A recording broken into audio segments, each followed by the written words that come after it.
మీలో వాక్యం వ్యాపించిన కొలది, వాక్యంలో ఎదుగుతున్న కొలది మీకు కలుగుతున్న ప్రతి పోరాటాలు, ప్రతి దుష్ట బంధకాలు, ప్రతి దుష్టత నుండి ఆయన నిన్ను విడిపించుకుంటూ వస్తాడు. మీలో వాక్యం వ్యాపించాలి. వాక్యానికి స్థానం లేకుండా నాకు ఆశీర్వాదాలు కావాలి, నా ఉద్యోగం దీవించబడాలి, నా వ్యాపారం దీవించబడాలి, నా పిల్లలు మంచి స్టాండర్డ్ లో ఉండాలి, అన్ని విధాలుగా ప్రార్థన చేస్తే కాదు. వాక్యంలో వ్యాపించి చూడు, తప్పకుండా ప్రతి దుష్టత్వం నుండి కూడా దేవుడు నిన్ను విడిపిస్తాడా. ప్రతి దుష్టత్వం,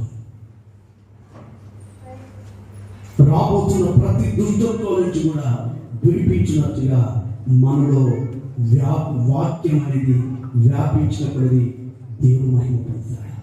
మహిమ పొందిన దేవుడు ప్రతి విషయంలో దుష్టత్వం నుండి విడిపిస్తాడు. ఆమేన్. ఇది మూడవ మాట.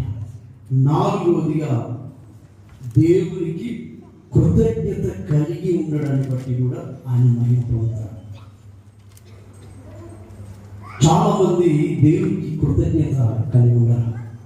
దేవుడు చేసిన సహాయాన్ని బట్టి, దేవుడు చేసిన మేలుని బట్టి, దేవుడు చూపిన ప్రేమను బట్టి, దేవుడు ఇచ్చిన ఉద్యోగాన్ని బట్టి కానీ, దేవుడు ఇచ్చిన కాలేజీని బట్టి కానీ, దేవుడు ఇచ్చిన స్థాయిని బట్టి కానీ, దేవుడు ఇచ్చిన ఇల్లును బట్టి కానీ, ఈ రోజు ఎంతోమంది ఎన్నో మేలులు పొంది మర్చిపోయిన వారు ఉన్నారు.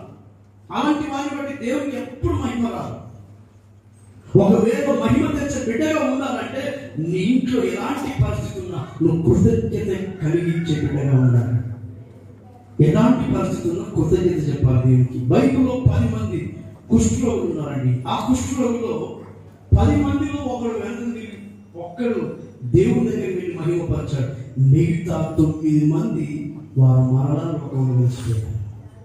వాళ్ళని బట్టి దేవుడికి ఎక్కడ మహిమ కలిగింది అంటే అవసరాన్ని బట్టి దేవుని దగ్గరికి వచ్చి వాళ్ళు బాగుపడ్డారు. కుష్ఠరోగం పోయి కదా, ఇక దేవుడు ఎందుకు అనుకొని మరలా వాళ్ళు లోకంలో వేసిపోయారు. కానీ ఆ 10 మందిలో ఒక్కడు మాత్రమే దేవునికి థ్యాంక్స్ చెప్తున్నాడు. ఆ ఒక్కరిని బట్టి పరలోకమందున దేవుడు ఎంతో సంతోషపడ్డాడు. ఆ ఒక్కరిని బట్టి దేవుడు సంతోషపడ్డాడు. లూకా సువార్త 17వ అధ్యాయం 12వ వచనం. ఇంకొక మాట చెప్పి నేను ముగిస్తాను. తనని దేవుడు ఆశీర్వదించడం చూసి, దేవుడు తనను బాగు చేయడం చూసి గొప్ప శబ్దంతో దేవుని మహిమ పరుచుచు ఎంత దూరం వెళ్ళాడో ఆ వెళ్ళిన వ్యక్తి మరలా యేసు ప్రభు దగ్గరికి వెనకకు తిరిగి వచ్చి ఆయనకు కృతజ్ఞతాస్తుతులు చెల్లించుచు